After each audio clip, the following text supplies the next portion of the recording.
apa kabar Anda pemirsa? Semoga selalu sehat selalu dan kita semua selalu kuat dalam menghadapi pandemi kali ini. Kembali lagi kita bertemu di Melek Hukum kali ini bersama saya Cynthia Rompas. Nih, kalau sekarang lagi banyak dibahas, sebenarnya banyak sekali yang menjadi perhatian masyarakat Indonesia, yaitu hukuman kebiri kimia. Lantas seperti apa sih hukuman kebiri kimia? Dan kabarnya memang sudah ada PP yang baru saja diteken oleh Presiden Joko Widodo akhir tahun lalu. Ini sebagai aturan ataupun tata pelaksanaan kebiri kimia itu sendiri. Benar nggak sih seperti apa dan bagaimana mekanismenya? Langsung saja kita bahas bersama Profesor Edi Hiarie. Apa kabar? Baik, Mbak Cynthia, kabar baik, sehat selalu. Kabar baik. Prof, ini kan kalau kita lihat PP-nya baru diteken akhir tahun lalu. Sebenarnya ini kebiri kimia ini seperti apa sih Prof? Dan siapa saja yang bisa dijatuhi hukuman kebiri kimia ini? Ya, jadi pertama-tama karena saya sebagai seorang guru besar hukum pidana harus meluruskan istilah. Istilah itu keliru, baik di masyarakat dan terlebih pers, yang menggunakan istilah hukuman kebiri kimia. Salah. Oh, jadi bukan hukuman? Bukan. Itu tindakan. Tindakan, oke. Jadi ini saya harus baca ya. Peraturan pemerintah nomor 70 tahun 2020 tentang tata cara pelaksanaan tindakan kebiri kimia, pemasangan alat pendeteksi elektronik, rehabilitasi, dan pengumuman identitas pelaku kekerasan seksual terhadap anak.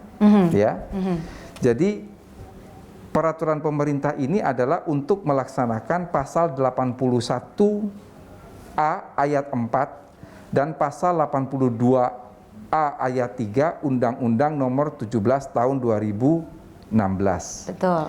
Undang-Undang nomor 17 tahun 2016 itu tentang apa?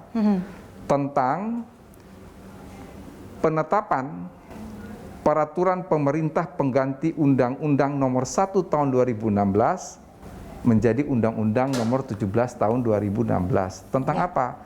Tentang perubahan kedua Undang-Undang mengenai perlindungan anak. Perlindungan anak. Ya.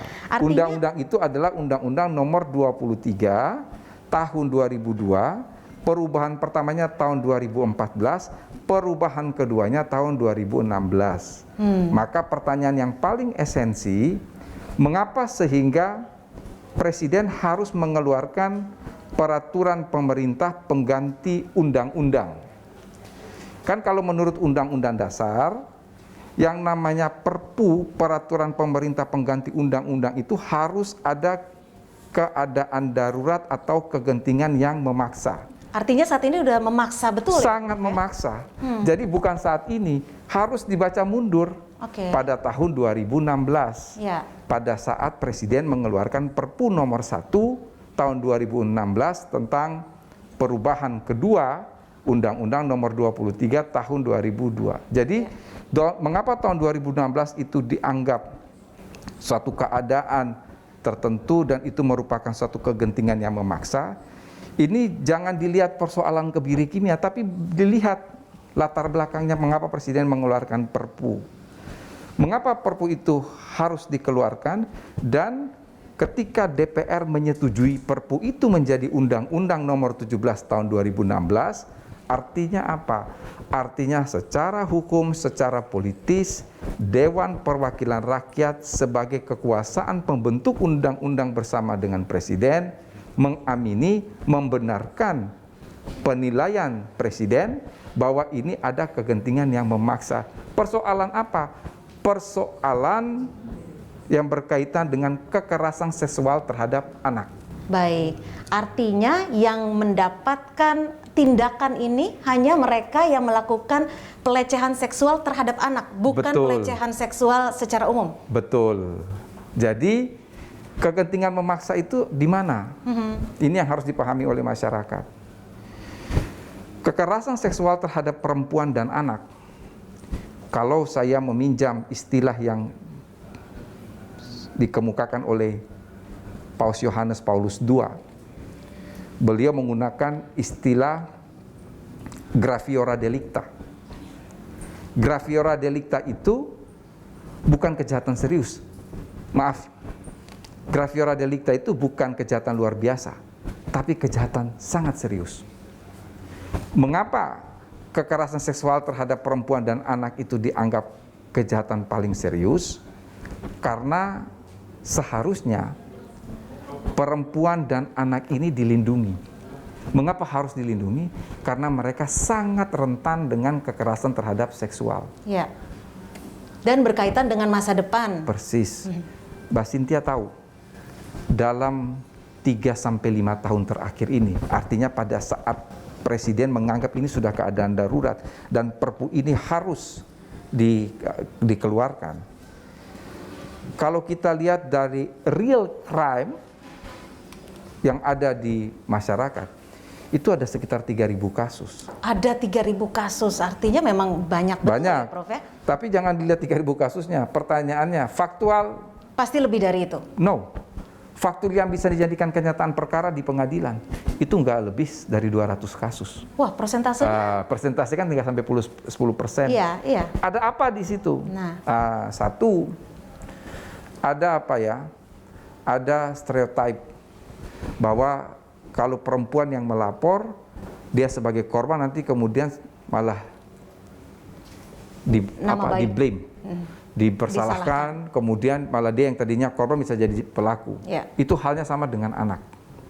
Yang kedua, kalau ini mau dilaporkan, mungkin ada aib tersendiri. Nah itu dia, apalagi ada bagi anak, di masyarakat. betul. Tapi Prof, gini ya. dulu, masalah kebiri kimia ini kan berkaitan dengan tindakan medis.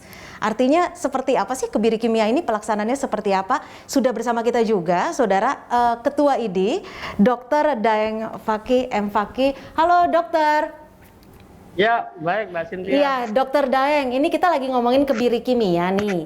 Ngomong-ngomong soal kebiri kimia, tindakan ini sejatinya dilakukan oleh tenaga medis, dokter dalam hal ini. Ini bertentangan nggak sih dok dengan kedokteran, dunia kedokteran? Nah, jadi begini, mungkin saya senang sekali nih Prof Edi tadi menggarisbawahi dan mengklarifikasi bahwa ini bukan hukuman kebiri kimia, tapi tindakan kebiri kimia. Ini sangat berarti bagi dunia kedokteran, Prof Edi. Terima kasih sekali kalau digarisbawahi ini bukan hukuman, tapi tindakan. Karena bagi dokter Mbak Cynthia yang penting, dokter itu tidak boleh ikut serta dalam menghukum orang. Oke. Nah, kalau tapi ini tindakannya bukan hukuman, boleh ya dok? Nah, kalau bukan hukuman, dokter mungkin tidak ada konflik norma dengan etika kedokteran. Karena di etika kedokteran, kalau menghukum itu tidak boleh. Nah, di beberapa negara, Mbak Cynthia, Prof Edi, memang ada tindakan, saya sesuaikan dengan Prof Edi tadi, tindakan kebiri kimia.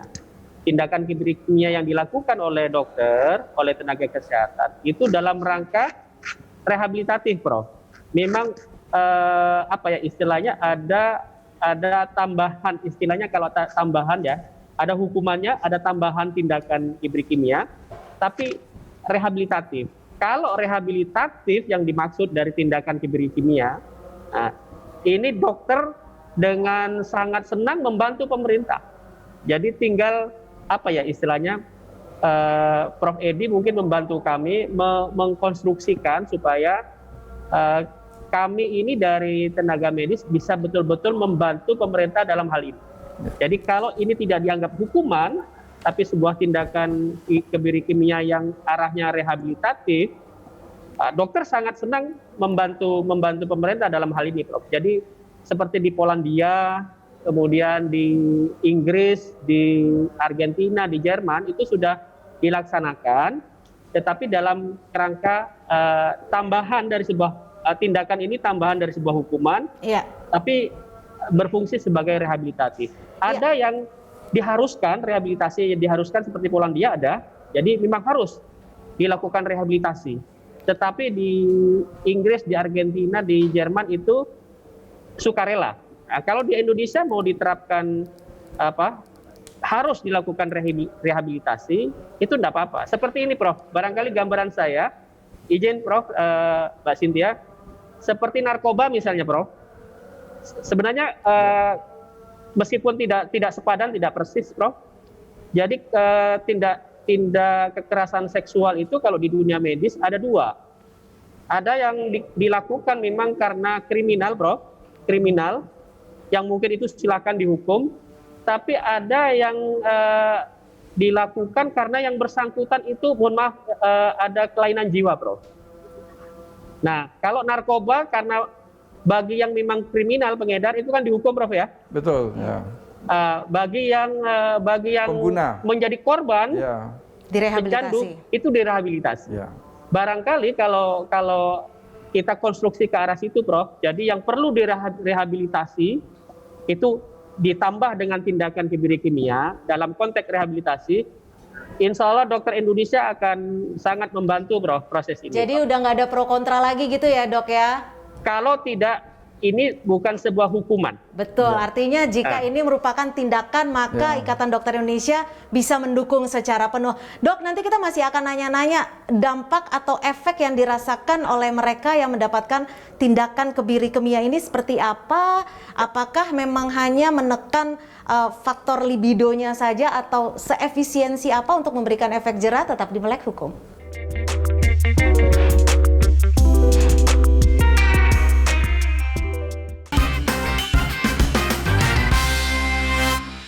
Nah, artinya sudah ada jalan tengah nih. Dr. Daeng tadi juga sudah mengatakan bahwa jika ini tindakan, maka Ikatan Dokter Indonesia akan mendukung. Gimana tanggapan dari Prof. Edi? Terima kasih Pak Dokter, Pak Ketua Umum Ikatan Dokter Indonesia, Dr. Daeng M. Fakih. Jadi ini semakin jelas. Jadi dari awal saya mengatakan ini ada kesalahan dalam penggunaan istilah. Jadi dalam doktrin hukum pidana, Pak Daeng, itu dikenal dengan istilah double track system. Apa yang dimaksudkan dengan double track system? Double track system itu berarti formulasi atau rumusan dalam suatu undang-undang, selain ada sanksi pidana, ada juga tindakan. Jadi kalau kita membaca baik-baik, yang namanya kebiri kimia, pemasangan alat deteksi elektronik, dan rehabilitasi, itu adalah tindakan. Dan tadi kalau ditanyakan oleh Pak Dokter, apakah undang-undang kita mengharuskan? Tidak, Pak Dokter. Jadi undang-undang kita itu dalam pasal 81 dan pasal 82, 81A dan 82A, Undang-Undang nomor 17 tahun 2016, itu menyatakan bahwa selain penjatuhan pidana, pelaku dapat juga dikenakan tindakan. Jadi kata-kata dapat juga dikenakan tindakan itu adalah konstruksi hukum yang bersifat fakultatif. Fakultatif itu artinya apa? Boleh dijatuhkan, boleh tidak.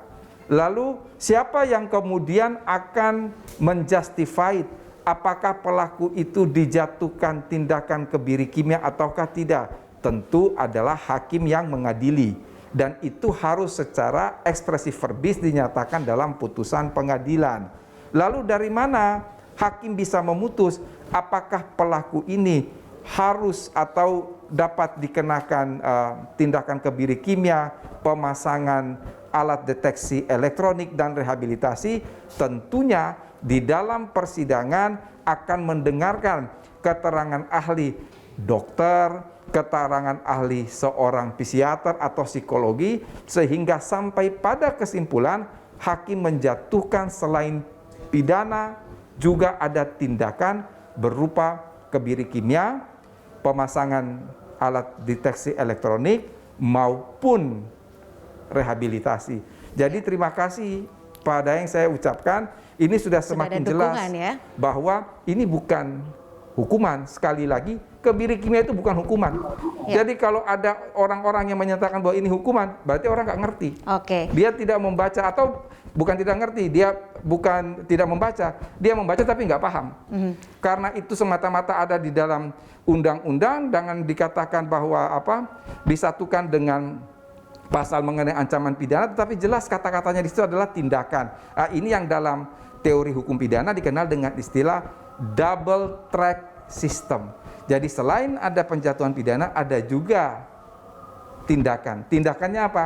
kebiri kimia. Nah, Prof, ngomongin juga soal kebiri kimia. Ini kan kebiri kimia tindakan, bisa dikatakan nanti hakim yang memutuskan. Betul. Adalah tindakan yang bisa dikatakan bisa memberi efek jera kepada pelaku kejahatan seksual terhadap anak. Tapi di sisi lain, bagaimana dengan korbannya? Bukankah ini kita jadi seakan-akan nih kalau orang awam melihatnya, wah kok malah mengeluarkan biayanya untuk si pelaku seksualnya, ke predatornya? Bagaimana dengan nasib korbannya, kok malah nggak diperhatikan? Karena biayanya kan nggak sedikit, Prof. Begini, mengapa sampai dikatakan bahwa di dalam ketentuan ayat 4 pasal 81 pasal 82 semua hal-hal yang bersifat teknis itu diserahkan kepada peraturan pemerintah. Itu sebabnya maka keluarlah peraturan pemerintah nomor 70 tahun 2020 untuk melaksanakan. Itu sudah sangat bersifat teknis sebetulnya mengenai persoalan kebiri kimia, pemasangan deteksi elektronik, dan juga persoalan rehabilitasi. Dan ini sebetulnya bukan beban pada korban, tapi beban pada negara. Oleh karena itu dikatakan bahwa pelaksanaan kebiri kimia, kemudian pemasangan deteksi elektronik dan rehabilitasi itu di bawah pengawasan 3 kementerian loh. Iya. Kementerian yang membidangi hukum, berarti hukum dan HAM, Kementerian Kesehatan, dan Kementerian Sosial.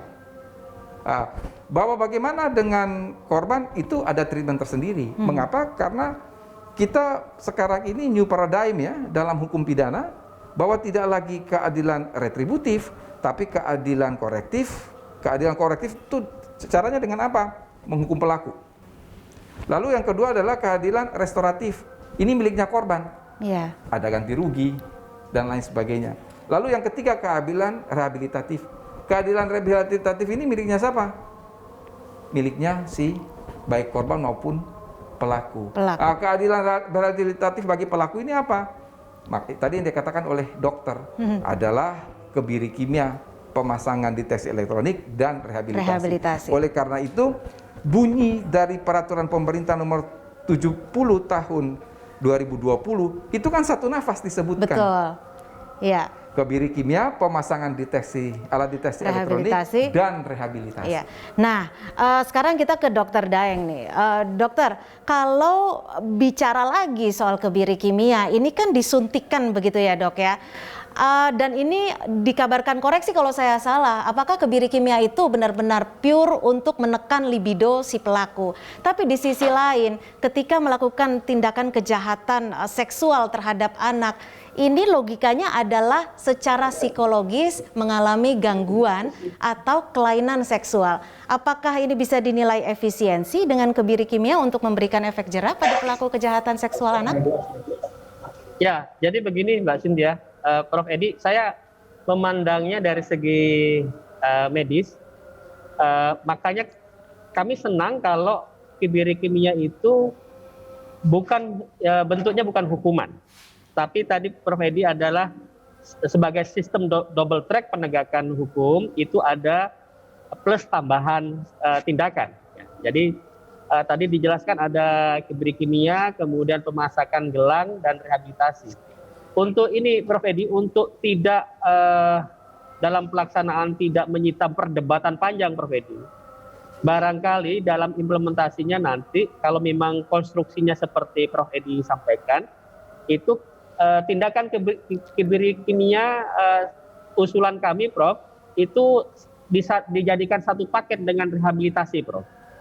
Nah, kalau itu dijadikan satu paket dengan rehabilitasi, itu clear Prof, sangat clear. Karena di beberapa negara, mungkin hampir di semua negara, memang seperti itu Prof. Jadi di samping hukuman, ada tambahan tindakan berupa rehabilitasi. Karena betul Mbak Cynthia tadi katakan, untuk dilakukan kebiri kimia itu harus melalui penilaian supaya tepat. Kalau tadi saya usulkan tindakan kebiri itu masuk dalam paket rehabilitasi, itu supaya tidak ada perdebatan panjang dan dokter bisa masuk membantu dengan baik. Kemudian dalam penilaian mana yang perlu diberikan kebiri kimia, memang ini perlu penilaian memang. Betul kalau Prof. Edi tadi mengatakan sebelum memutuskan itu jaksa mungkin ada ahli yang memberikan masukan atau saran gitu atau pendapat, yang disampaikan ke jaksa. Karena begini, Prof. Jadi sejatinya pelaku kekerasan seksual itu bisa memang karena dorongan seksualitas libidonya dari hormonnya, Prof. Dari hormonnya ya. Bisa jadi, Prof, justru bukan karena dorongan libido atau hormonnya, Prof. Jadi dorongan dari gangguan kejiwaannya. Sehingga, mohon maaf, kekerasan seksual yang dilakukan belum tentu, mohon maaf, dilakukan dengan alat laki-laki yang dia punya. Mungkin justru orang yang melakukan kekerasan seksual itu dari segi libido dan dari segi kemanfaatan alat laki-lakinya tidak berfungsi, Bro. Nah, karena gangguan kejiwaannya dia melakukan kekerasan seksual memakai alat apa saja untuk memuaskan kejiwaannya. Ya. Nah, kalau kemudian penilaiannya memang karena gangguan hormon libido, itu sangat efektif, Prof, diberikan kebiri kimia. Sangat efektif untuk dorongan-dorongan libidonya yang karena dorongan hormon yang berlebih itu diturunkan dengan baik. Ya. Kemudian dipantau, karena kalau masuk dalam konteks rehabilitasi tindakan kebiri kimia itu dipantau, Prof. Jangan sampai pemberian kebiri kimia itu mengganggu fungsi tubuh yang lain, Prof. Tapi benar-benar menyelesaikan masalahnya, mengobati. Itu yang memang terdeteksi dari pemeriksaan, ternyata memang dorongan itu berasal dari hormon yang berlebihan, Prof. Tetapi, Prof, bagi orang-orang yang sebenarnya hormonnya tidak berlebih, libidonya mungkin malah lemah mungkin, atau normal-normal saja, tetapi kekerasan seksualnya disebabkan gangguan kejiwaan, ini yang direhabilitasi sebenarnya direhabilitasi jiwanya, Prof. Bukan, secara psikologi artinya ya, Dok ya? Secara psikologi, jadi ya, memang perlu ada pembagian. Ya. Karena gini, kalau kita tidak memilah seperti itu, Prof, bagi orang-orang yang sebenarnya gangguan jiwa, secara hormon seksual itu tidak bermasalah, kemudian tetap dilakukan kebiri kimia tanpa memisahkan, Prof, itu efeknya bukan sembuh, Prof. Maka secara kejiwaan dia mungkin bisa akan lebih parah karena dia merasa marah. Betul. Diperlakukan dia merasa disakiti, diperlakukan tidak baik. Baik, artinya dalam persidangan, keputusan hakim dan juga penelusuran itu harus benar-benar tepat agar kebiri kimianya tidak sampai salah target, seperti itu ya, Dok ya? Ya, betul. Kalau dari segi medis, kami bisa membantu sejauh itu, Prof, supaya penerapan hukumnya, tambahannya, bukan penerapan hukum, mohon maaf, tambahan tindakan menyelesaikan masalah ini bisa tepat sasaran. Mana yang memang hormon libidonya itu diturunkan, mana yang kejiwaannya justru diperbaiki. Yang harus diperbaiki. Ya. Nah, ini Prof, ada juga kasus di Mojokerto, Saudara Aris, kalau saya tidak salah, mendapatkan hukuman 12 tahun karena melakukan kejahatan seksual. 10 tahun akan dipidanakan, lalu 2 tahun sebelum dia bebas akan dikebiri kimia. Nanti kita bahas ini ya, Prof ya. Untuk itu tetap saudara di Melek Hukum.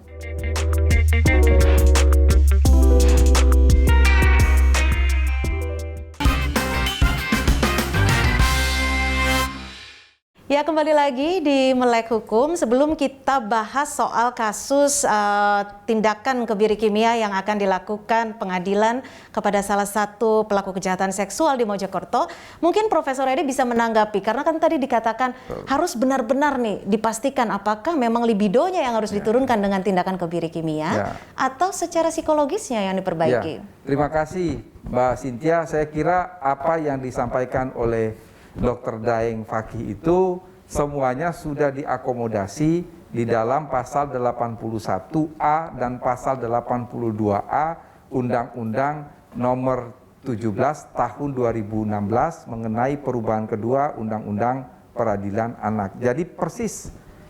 Jadi ini sebetulnya kita sudah inline, dokter, antara hukum dan medis. Mengapa? Kuncinya itu adalah rehabilitasi. Jadi kebiri kimia itu pasti akan diikuti dengan rehabilitasi. Itu pasti. Itu ketentuan pasal 81A. Ketentuan pasal 82A justru tidak ada kebiri kimianya, tapi rehabilitasinya. Nah, ini yang betul-betul tadi dikatakan oleh Dr. Daeng bahwa ternyata bukan persoalan libido, tapi persoalan kejiwaannya. Maka dia direhabilitasi secara psikolog atau apapun istilahnya ya. Jadi benar sekali yang artinya dikatakan. tidak melulu kejahatan Betul. seksual terhadap anak akan dikebiri kimia. Iya, kan tadi sudah saya katakan, Iya. bahasa undang-undang itu adalah dapat dikenakan tindakan berupa kebiri kimia, pemasangan deteksi elektronik, atau rehabilitasi. Jadi ada pilihan ya betul, sebenarnya ada ya? pilihan. Yang akan menentukan siapa? Hakim. Dari mana hakim memperoleh input? Dari keterangan ahli. Jadi keterangan ahli di dalam hukum alat bukti hukum pidana itu merupakan 1 dari 5 alat bukti. Siapa yang memberikan keterangan di persidangan?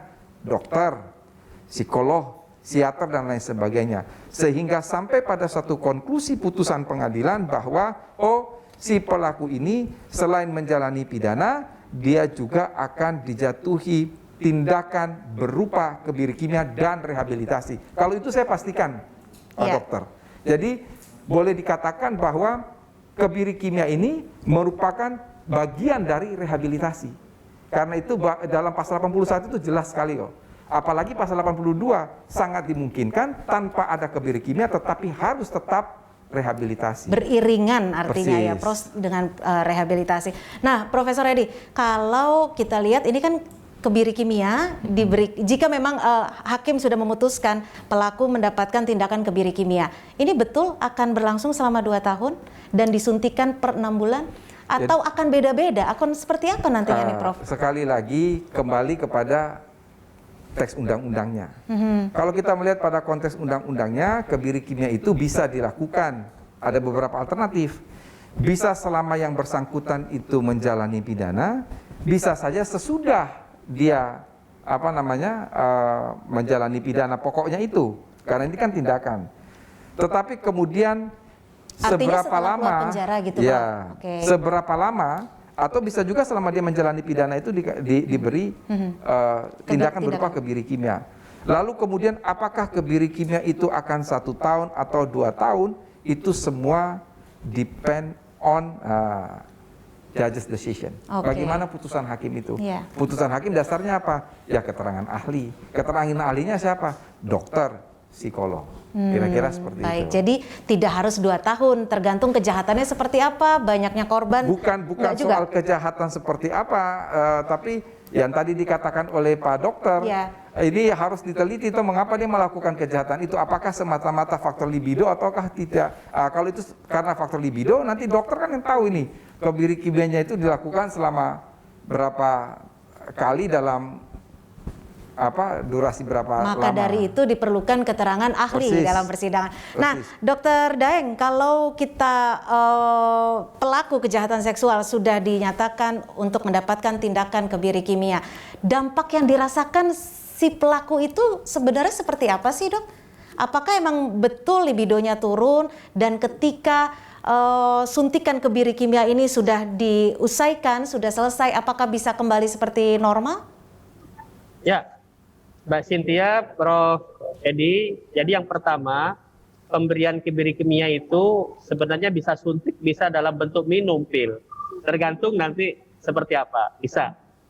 Kemudian, ini maknanya Prof, kalau tindakan kebiri kimia itu bagian dari rehabilitasi, maknanya adalah kita, yang pertama, kita mengefektifkan memang kalau dia ada gangguan libido, dia kita turunkan gangguan libidonya, kita obati. Yang kedua, Mbak Cynthia, memang satu tadi, karena fungsinya memang untuk menurunkan hormon, untuk menekan libido. Itu memang fungsinya ke situ. Jadi kita akan pastikan kalau dalam rangka rehabilitasi kita akan lakukan seperti itu. Bahkan Prof. Edi, karena ini bisa kalau dalam jangka waktu tertentu sudah tidak dilakukan pemberian kebiri kimia lagi, itu akan naik lagi, Mbak Cynthia. Sehingga kalau dalam rehabilitasi kita bisa pesan, kalaupun sudah selesai kita pesan, nanti berapa saat kemudian kamu datang lagi ya untuk dilakukan pemberian obat itu misalnya, supaya tetap tertekan, tidak berlebih. Nah, itu bisa menjadi seperti mekanisme pasien, Prof. Akhirnya, kalaupun sudah selesai rehabilitasi, supaya dia tidak tidak kambuh lagi, karena kalau sudah meskipun 2 tahun gitu dia bisa kembali lagi hormonnya. Dok, artinya Meninggi lagi. saat disuntikan kebiri kimia ataupun meminum obat kebiri kimia tersebut, ini akan berada di pantauan dokter dan dosis setiap orang akan berbeda-beda dong artinya. Itu, jadi kalau dalam rangka rehabilitasi, Mbak Cynthia, seperti Prof. Edi tadi bilang, dipastikan dikontrol, Mbak Cynthia. Kalau dalam rangka hukuman, ya itu tidak mungkin dilakukan kontrol sejauh itu. Jadi dikontrol sampai betul dikatakan dia tertekan pada kondisi normal. Dan tadi saya katakan kalau dalam rangka rehabilitasi, meskipun dia dilepas, karena kalau dilepas tidak dilakukan lagi, itu kan cenderung akan naik lagi. Itu nanti bisa kita ingatkan gitu bahwa suatu dalam waktu tertentu dia harus kembali, misalnya harus diperiksa lagi supaya tetap dia dalam kondisi normal hormon libidonya. Itu yang pertama kepentingannya kalau dalam rangka rehabilitasi. Yang kedua, kalau dalam rangka rehabilitasi pasti apa yang diberikan itu dikontrol juga efek sampingnya, Mbak Cynthia. Yeah. Dan kalau ada efek sampingnya akan dilakukan pengobatan oleh dokter. Jadi fungsi atau manfaat kalau kebiri kimia ini dalam rangka rehabilitasi seperti Prof. Edi sampaikan, banyak sekali manfaatnya. Jadi kita betul-betul menyembuhkan, kita bisa ngontrol begitu dia sudah selesai rehabilitasi karena cenderung bisa kembali lagi, ya. Kita memberikan saran untuk pengobatan selanjutnya dan ikut dipantau begitu. Mungkin aparat juga ikut mantau, dia harus tertib setiap saat misalnya kembali untuk diperiksa, kalau tinggi dikasih obat, kalau enggak ya tidak begitu. Yang kedua, bisa dikontrol efek sampingnya. Nah, kalau ada misalnya terlihat ada efek samping, misalnya efek samping yang paling sering itu efek samping ke otot, efek samping ke tulang, pengkeroposan tulang, kemudian efek samping gangguan ke organ seperti jantung. Nah, itu dimonitor dengan baik kalau dalam rangka rehabilitasi sehingga manfaat menurunkan libidonya itu lebih terarah gitu dan efek sampingnya lebih tercegah. Lebih minimalisir efek sampingnya. Betul, Prof, betul, artinya ya. Ini dana yang dikeluarkan harus banyak nih, Prof. Saat suntik kebiri kimia atau meminum obat kebiri kimia tersebut, pantauan dokter harus rutin dan harus sejalan gitu biayanya? Ya, itulah sebabnya kalau kita memperhatikan betul dalam undang-undang tersebut maupun dalam peraturan pemerintah nomor 70 tahun 2020 bahwa tindakan berupa kebiri kimia, pemasangan deteksi elektronik dan rehabilitasi itu diserahkan kepada 3 kementerian. Kementerian Hukum dan HAM, Kementerian Kesehatan dan Kementerian Sosial. Artinya anggarannya diambil dari ketiga kira-kira kementerian seperti tersebut. itulah. Ya. Baik. Nah, sekarang PR selanjutnya adalah pemirsa, setelah mendapatkan tindakan kebiri kimia diperlukan rehabilitasi. Banyak yang harus direhabilitasi. Ada rehabilitasi nama baik, ada rehabilitasi mental, ada pula rehabilitasi secara sosial. Ini yang akan kita bahas di segmen selanjutnya. Untuk itu tetap di Melek Hukum.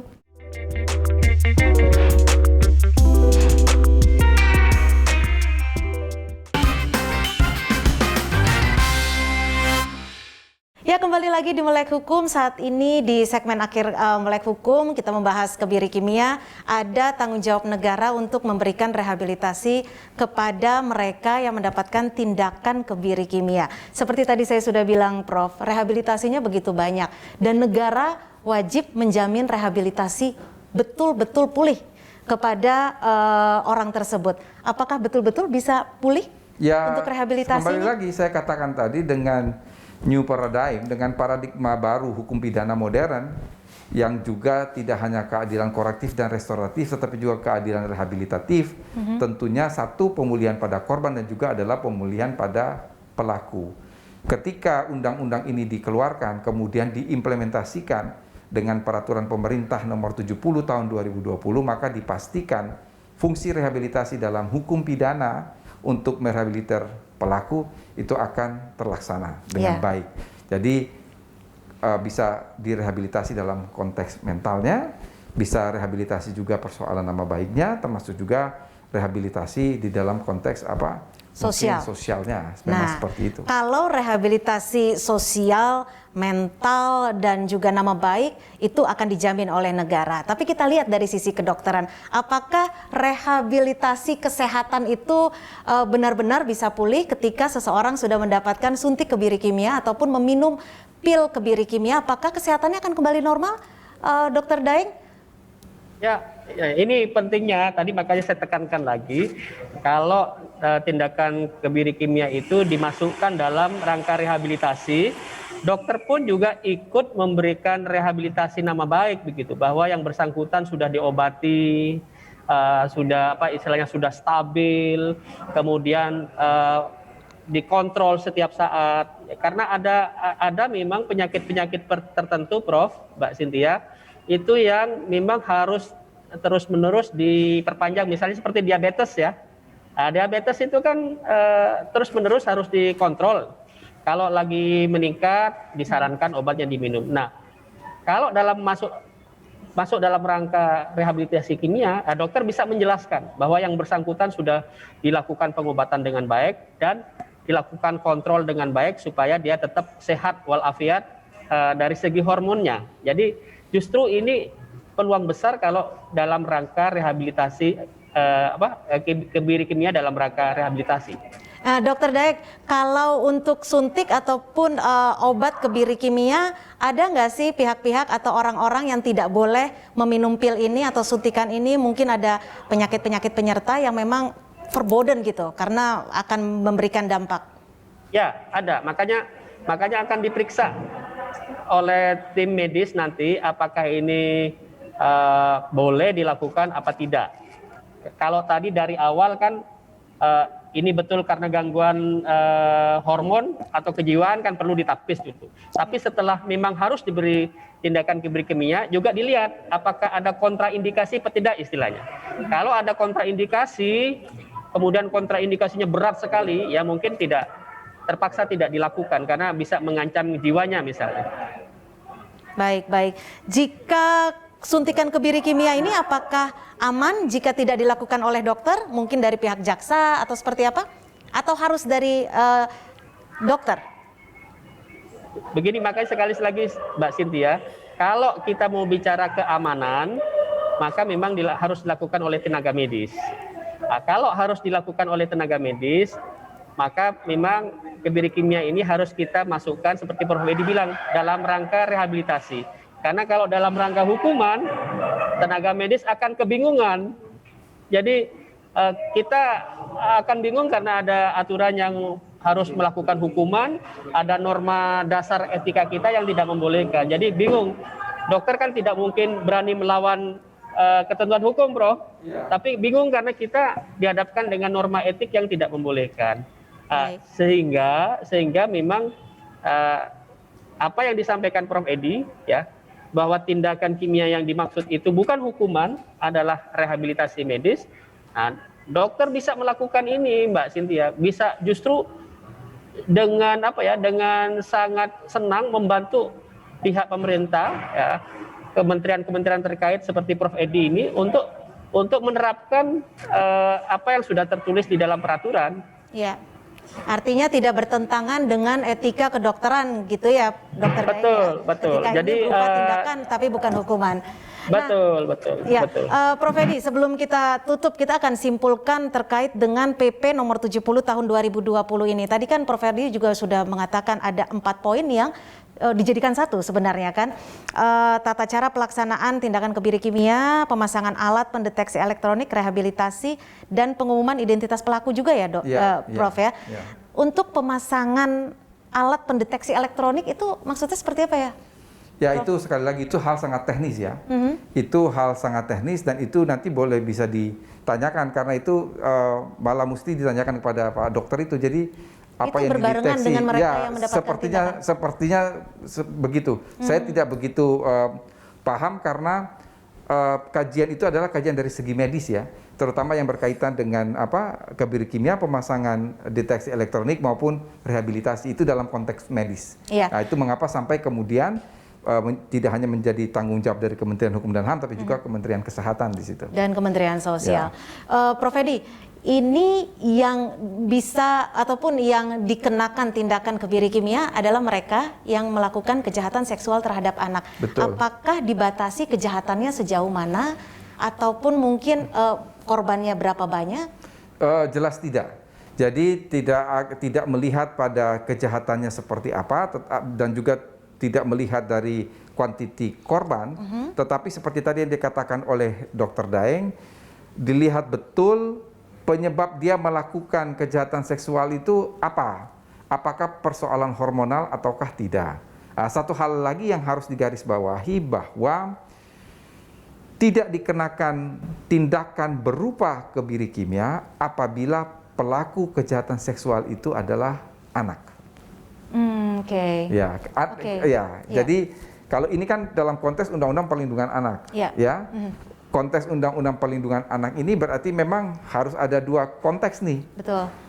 Anak sebagai korban, bisa juga anak sebagai pelaku. Ketika pelakunya anak, maka tidak akan ada tindakan mungkin kebiri kimia. dilakukan tindakan kebiri kimia. Jadi ini hanya untuk orang dewasa. Mengapa untuk anak sebagai pelaku tidak? Karena ya baik anak sebagai pelaku maupun anak sebagai korban, ketika berhadapan dengan hukum, ini semua atau segala sesuatu akan dilakukan terutama untuk kepentingan anak. Betul, baik. Nah, Prof. Edi, seperti kasus yang di Mojokerto, ada seorang pria melakukan kejahatan seksual, hukumannya 12 tahun, 10 tahun, hakim memutuskan 10 tahun menjalani masa hukuman pidana, kemudian 2 tahun sebelum ia bebas akan disuntik kebiri kimia. Kenapa harus di akhir sih? Ya itu lagi. Atau nanti akan bebas atau nanti beda-beda? Itulah yang menentukan apakah itu akan dilakukan di awal atau pada saat menjalani hukuman, ataukah pada akhir menjalani hukuman, atau sesudah menjalani hukuman, itu adalah dokter. Karena dokter yang tahu persis. Tetapi yang ingin saya katakan bahwa sistem penjatuhan pidana dan tindakan seperti ini sudah kita kenal. Misalnya di dalam Undang-Undang Narkotika. Jadi di dalam Undang-Undang Narkotika misalnya kalau divonis nih ya, bahwa pelaku dijatuhi pidana penjara 2 tahun dengan rehabilitasi 18 bulan, maka sesungguhnya dia masuk penjara itu hanya 6 bulan. 18 bulan itu di mana? Di rehabilitasi. Ini dia memixkan antara hukuman dan tindakan. Jadi seperti ini kemudian dalam konteks Undang-Undang Narkotika ini kemudian lalu dibawa ke Undang-Undang Perlindungan Anak, khususnya adalah kejahatan seksual terhadap anak. Ya, lagi-lagi peran dunia kedokteran akan begitu besar dalam tindakan kebiri kimia bagi pelaku kejahatan seksual terhadap anak. Dr. Daeng, kalau kita lihat ini efisiennya seperti apa penyuntikan kebiri kimia atau obat kebiri kimia ini diberikan kepada pelaku kejahatan seksual terhadap anak? Apakah sebelum ia bebas atau di awal masa ia menjalani masa hukuman pidananya? Ya, kalau itu berupa rehabilitasi, maka dia waktu saat ya dihitung ya, nanti kan secara medis bisa direncanakan. Dia kapan kira-kira hukuman pokoknya itu atau hukumannya itu akan selesai, sehingga kalau dia dilepas dia akan siap dalam kondisi baik. Jadi itu bisa diperkirakan, Mbak Cynthia. Jadi kalau misalnya dia bisa dipersiapkan dalam kondisi baik, direhabilitasi itu 3 tahun, ya dia diupayakan dimulai rehabilitasi 3 tahun sebelum dikeluarkan. Ya ini kan bicara ini Prof ya, bicara juga efisiensi dana Prof ya. Betul. Sebenarnya dari awal boleh dilakukan, tapi karena kita bicara efisiensi dana, jadi diperkirakan untuk rehabilitasi apakah psikologis, apakah dengan rehabilitasi kebiri kimia itu efektif dan efektifnya berapa tahun, itu bisa diperkirakan. Artinya balik lagi ya Dok, kalau setiap orang akan berbeda-beda tergantung kondisi tubuh dan kesehatan orang tersebut ya. Betul, mungkin ada yang membutuhkan dari prediksi ahli 5 tahun. Nah maka 5 tahun sebelum dilepaskan itu sudah dilakukan untuk efisiensi biaya. Ada yang mungkin diprediksi tidak terlalu berat begitu, cukup 2 tahun misalnya. Maka 2 tahun sebelum dilepaskan rehabilitasi baik psikologis atau rehabilitasi kibirikimia dilakukan. Baik, Prof. Edi terakhir, tadi Prof. Edi di awal acara sudah menyatakan bahwa ada urgensi yang sangat dibutuhkan mengapa PP ini segera diteken oleh Presiden Joko Widodo akhir tahun lalu. Apakah tindakan ini akan efisien untuk memberikan efek jera? Ya, karena apa? Ada jaminan terkait hal itu? Begini, ketika kita mau menyatakan bahwa apakah suatu penegakan hukum itu efisien atau efektif, maka kita akan melihat paling ada tiga parameter. Yang pertama adalah legal substance, yang kedua adalah legal structure, dan yang ketiga adalah legal culture. PP ini adalah legal substance-nya. Bahwa nanti ketika kita bekerja sama dengan teman-teman dokter, itu kita berbicara dalam konteks legal structure. Supaya apa? Supaya PP ini sebagai derivat dari Undang-Undang Nomor 17 Tahun 2016 itu bisa berlaku efektif. Saya lihat dari segi aturan itu sudah amat sangat memadai untuk ini bisa berlaku secara efisien dan efektif. Baik, artinya ini doa kita bersama. Betul. Bahwa efek jera bisa diterima oleh mereka yang melakukan kejahatan seksual terhadap anak dan juga mencegah kejahatan baru terjadi. Persis, ya Prof ya. Persis. Terima kasih Profesor Edi Hiarie dan juga terima kasih Dr. Daeng M. Fakih, Ketua Ikatan Dokter Indonesia. Sehat selalu untuk kita semua dan semoga tindakan kebiri kimia bagi pelaku kejahatan seksual terhadap anak ini bisa dilakukan seefisien mungkin dan juga memberikan efek jera kepada pelaku kejahatan seksual dan anak-anak bisa terlindungi. Saya Cynthia Rompas pamit undur diri, jangan lupa untuk tetap mematuhi protokol kesehatan. Sampai jumpa.